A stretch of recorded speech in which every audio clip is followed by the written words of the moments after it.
അനുദിന വിശുദ്ധർ ജൂൺ 15 വിശുദ്ധ ജെർമെയിൻ കസിൻ. ഫ്രാൻസിന് സമീപം പിബ്രെ എന്നൊരു കൊച്ചു ഗ്രാമത്തിൽ ജെർമെയിൻ ഭൂജാതയായി. അവളുടെ വലത് കരത്തിന് സ്വാധീനമുണ്ടായിരുന്നില്ല. കണ്ടമാല എന്ന രോഗം വളരെ ചെറുപ്പത്തിൽ തന്നെ ബാധിച്ചു. അവളുടെ ശിശുപ്രായത്തിൽ തന്നെ അമ്മ മരിച്ചു.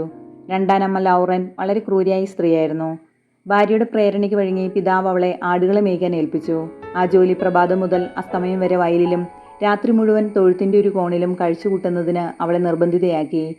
ജപമാലയും സാധാരണ പ്രാർത്ഥനകളുമായിരുന്നു അവളുടെ ഗ്രന്ഥങ്ങൾ. എല്ലാ ദിവസവും അവൾ വിശുദ്ധ കുർബാനയിൽ സംബന്ധിച്ചിരുന്നു.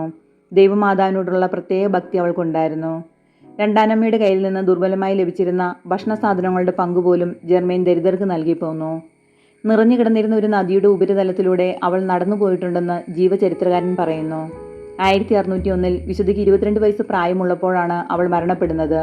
1867 പിയൂസ് 9 മാർപ്പാപ്പ അവളെ വിശുദ്ധരുടെ ഗണത്തിലേക്ക് ഉയർത്തി.